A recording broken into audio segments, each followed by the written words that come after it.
Hello friends, today we are going to discuss about the constants variables, and after that we are going to discuss the linear equation और quadratic equation.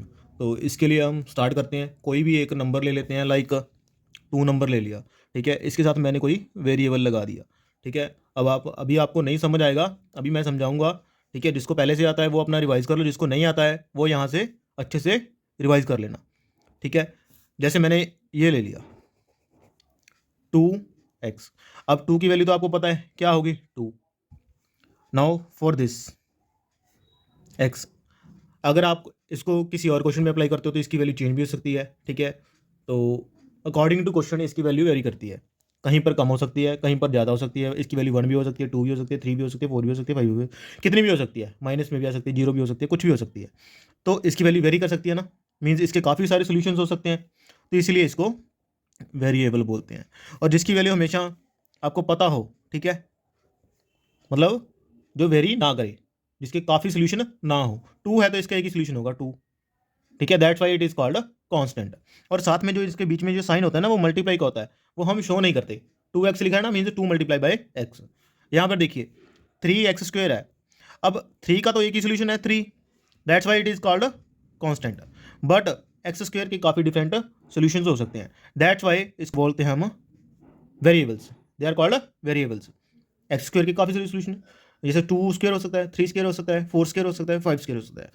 Let me know you first, अगर कोई भी number है, like ये है, इसके ऊपर आपकी पावर 2 लगी हुई है, तो इसको, अगर आपके पास 4 है, इसके ऊपर पावर 2 लगी हुई है, तो इसको क्या बोलते हैं, स्क्वायर, ठीक है। लेट सपोज एनी नंबर, अगर -6 है, इसके ऊपर 2 लगा हुआ है, इसकी पावर अगर 2 है तो इसको क्या बोलते हैं, square. If we change the power to 3, like 5 है, इसकी पावर 3 लिख दी, तो इसको क्या बोलते हैं हम, क्यूब। क्या बोलते हैं, cube. Like any other number, -10 लगा लो, इसकी पावर 3 कर दी, तो इसको क्या बोलते हैं, क्यूब। जो ऊपर वाली पावर है इसको क्यूब बोलते हैं। जो डबल है तो स्क्वायर, अगर ट्रिपल है तो क्यूब। ये समझ में आया। अब देखिए, ये कांस्टेंट है, ये वेरिएबल है, समझ आया, ठीक है। अगर आप ऐसे याद रख लो, अगर कांस्टेंट के साथ कोई नेमिंग टर्म लगी है, जैसे एक्स, वाई, जेड या ए बी सी डी, ठीक है, वो सारे वेरिएबल्स होते हैं, उसकी काफ़ी सारी वैल्यूज हो सकती हैं। लाइक यहाँ पे देखिए 4 कांस्टेंट, ठीक है, उसके साथ x² लगा हुआ है, दैट इज वेरिएबल। तो कर लेते हैं कांस्टेंट वेरिएबल, ठीक है। लाइक जो आपके नंबर जाते हैं 2 4 2 3 4, ठीक है, -10, 100, 0, 1,00,000, ये सारे नंबर्स क्या होते हैं, ठीक है, क्या होते हैं, कॉन्स्टेंट्स। लाइक आपका x आता है, y आता है, z आता है, जहाँ a b c जिन ऐसे ऐसे टाइप के नंबर आते हैं, उसको क्या बोलते हैं हम, वेरिएबल्स। चलो इसके बाद मूव ऑन करते हैं हम लीनियर और क्वाड्रेटिक पे।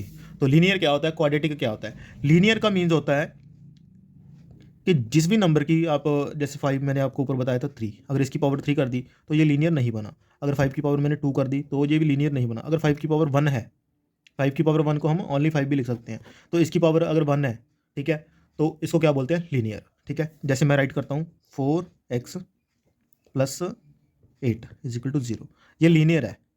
क्यों, क्योंकि इसकी हाईएस्ट पावर, यहाँ पे देखो इसकी पावर क्या है, 1, ठीक है। हमने वेरिएबल की पावर चेक करनी होती है, ये ध्यान रखना। ये तो मैंने आपको जस्ट एक एग्जांपल दी थी। आपका वेरिएबल क्या है, एक्स, ठीक है। एक्स की डिग्री कितनी है, इसको डिग्री भी बोलते हैं, पावर भी बोलते हैं। एक्स की डिग्री कितनी है, 1, ठीक है। तो अगर 1 है तो उसको क्या बोलेंगे, लीनियर। क्या बोलेंगे, लीनियर इक्वेशन। यहाँ पे और एग्जांपल ले लेते हैं हम। यहाँ पे जैसे आप ले लो 49x + 51 = 0। तो देखो एक्स है ना, एक्स की डिग्री कितनी है, 1, तो ये भी लीनियर होगी। कोई और वेरिएबल में ले लो, जैसे 55 y = 60 = 0। यहाँ पे y है, y की वेरिएबल की वैल्यू कितनी है, डिग्री कितनी है, 1, तो ये क्या होगी, लीनियर होगी। समझ गए जी। अब आते हैं क्वाड्रेटिक पे। क्वाड्रेटिक क्या होती है, लाइक आपने 6x² 4x + 5 = 0, ये इक्वेशन ले ली, ठीक है। इसमें देखो x की पावर यहाँ पे कितनी है, 1, x की डिग्री कितनी है, 1, यहाँ पे x की डिग्री कितनी है, 2।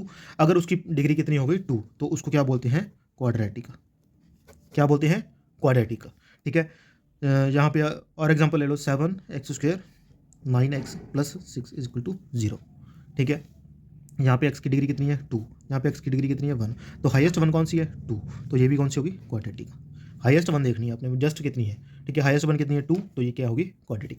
और ये पेयर कौन सा हो गया, ये लीनियर हो गया, ये लीनियर हो गया। ये इक्वेशन टोटल तो क्या होगी, क्वाड्रेटिक। बट अगर पेयर पूछ ले कि ये वाला कौन सा पेयर है, तो इसको बोलोगे आप क्वाड्रेटिक। अगर ये पेयर पूछ ले तो क्या बोलोगे आप, क्या बोलोगे, लीनियर। अगर ये पूछ ले तो क्या है, ये कांस्टेंट है, इसके साथ कोई वेरिएबल नहीं लगा हुआ है, ये कांस्टेंट है। ठीक है, यहाँ तक समझ आया? क्वाड्रेटिक और लीनियर में डिफरेंस पता चला, यही डिफरेंस था। अब देखिए, चलो आपके लिए इतना ही काफ़ी है अभी तक तो। ठीक है, बाकी जब हम लेक्चर स्टार्ट करेंगे वहाँ पर भी मैं इंट्रोड्यूस कराऊंगा। मैंने लेक्चर के स्टार्ट होने से पहले ये कुछ बेसिक डालने, बेसिक वीडियो इसलिए बनाई है कि जो बच्चों को अभी क्लियरिटी नहीं है कि वेरिएबल क्या होते हैं, कांस्टेंट क्या होते हैं, या लीनियर इक्वेशन क्या होती है, क्वाड्रेटिक इक्वेशन क्या होती है, उनके लिए है ये बेसिक वीडियो है। अगर आपको हमारी वीडियोज़ अच्छी लगती हैं तो ज़्यादा से ज़्यादा इनको शेयर कीजिए, ठीक है, लाइक कीजिए और चैनल को सब्सक्राइब कीजिए। Thanks, have a nice day.